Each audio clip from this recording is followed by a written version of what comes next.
Aling Mena nang ako'y makahiram ng 5,000.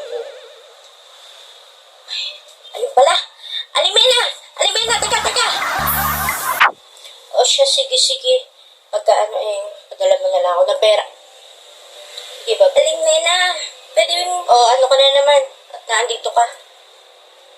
Pwede yung, pera mo na ako ng pera. Ay, hindi na kita tatanungin kung may pera ka o wala. Kasi kailangan ko ng pera. Alam ko mapera ka. Tsaka yung anak mo ay nasa Saudi. Di ba ka? Edi lagi kang pinapadalhan. Edi yung pinadala niya, ipahira mo muna sa akin yung 5,000. At talagang wala talagang mahiraman. Ikaw talaga ang naisip ko. Kaya, pera mo na. Ay naku, pasensya ka na ha. At tagastos ko nga yung pera. Kaya tumawag yung anak ko para ipadalhan ulit ako. Kaya lang matagal pa.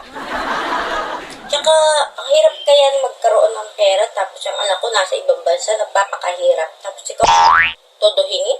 Aba? Ay, ano ka na? Basta, wala akong may ipapahiram sa'yo, ha? Pasensya ka na. Ay, sus! Yan ang sinasabi nyo! Ay talagang mayayaman at umaangat sa buhay, yan ang sasabihin nyo, walang pera. Pinahiram sa ganito. Ang sabihin nyo, ayaw nyo talaga akong pahiramin.